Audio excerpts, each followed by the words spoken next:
We had a very interesting day today. I visited the Kenton Theatre in Henley, which is our people management charity group that we're working with to try to improve their people management. In this case, looking at their volunteer program and seeing how they can improve volunteer recruitment, retention and engagement. So basically encouraging volunteers to turn up, getting them to stay on board after over time, and actually getting them to sign up and do things. So this is a challenge for them because they've had various upheavals. Their general manager left during the summer, I believe. They've got a new volunteer manager as well, which is a volunteer who manages the volunteers. And we have a very open-ended brief that's looking at what they could possibly do. So a couple of weeks ago we met the volunteer manager, got some very interesting insight into what's going on there. And then today we met Susie, who's their new general manager. And so we've got a slightly different perspective, which was pretty interesting, because Susie's actually a full-time, well, part-time, but employed, paid employee of the theatre, which really only has a couple of paid positions. And so she's able to give us a slightly different take on how their operation compares to other volunteer-run organisations she's worked with before, and that's very interesting and something we're looking forward to having a deeper insight into. Particularly interesting is seeing the way that different people talk about the same issues, because depending on where you're coming from and what your real focus is, you're going to see the same thing very differently. In this case, that was things around volunteer motivation and the sense of being part of a wider community. So understanding a bit about why the volunteers they have signed up in the first place, and then seeing what motivations they might have and what could encourage them to take part more. Very interesting. Also, Six Sigma. I can hear viewers clicking off at this point, but bear with me. I don't know what to make of Six Sigma.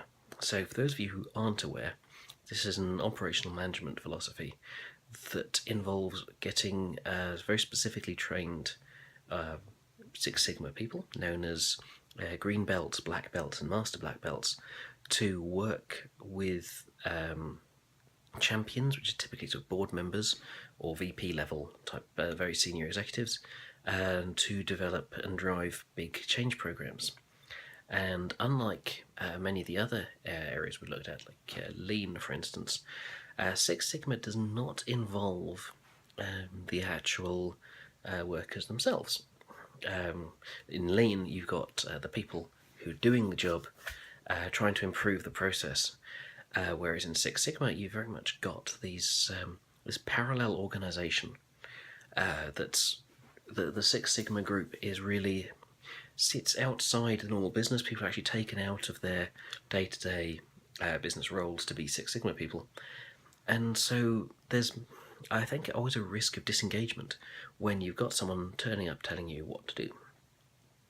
On the other hand, I can see where it can be useful, because Six Sigma and to just take lean for instance, they look at very different areas.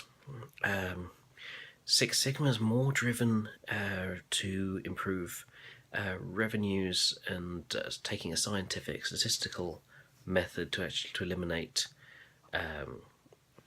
wastage and inefficiency, whereas lean is more looking at how you can use expertise and improve the general way things are done to, again, reduce waste, but it's much less scientific. And what was interesting is that the two don't really overlap. Lean is much more people-focused, Six Sigma is much more process-focused, mechanistic.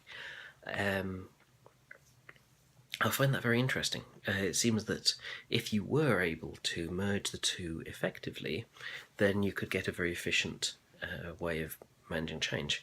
The problem is actually being able to do that is a lot harder than it sounds. Now also, if you think there's two types of change, you've got change which is incremental, which is done by just improving what you have already, which is great if you're trying to make an existing product better, help existing customers better, or an existing sector. But then you've also got what's termed breakthrough change, which is where you make a radical step change that's going to help you either serve different customers, make a different product, enter a different sector. And these are very different. Fundamentally, incremental change is much easier for people to accept. Radical change is much harder to accept because it's, I don't know if you're familiar with the "who moved my cheese" analogy, but it's a thought experiment that you can do with rats. That you give them a piece of cheese in the same place, and then one day it's somewhere different. And who moved my cheese? And the rats get very upset. It's a good book, worth taking a look at.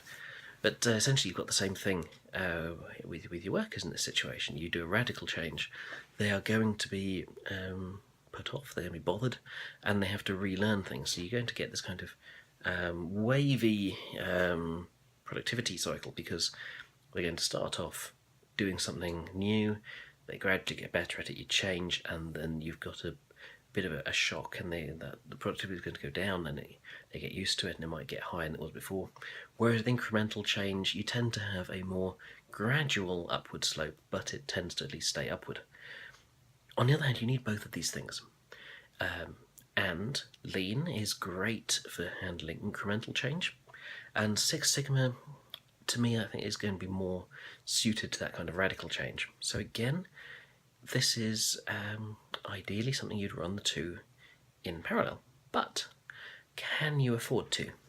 Because with the way Six Sigma works, creating that parallel organisation, training up these green, black and master black belts, that's a major investment in time and money and people.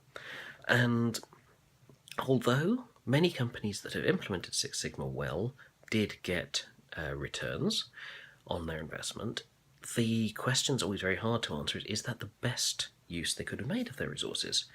And really, I think that's always going to be down to the individual company.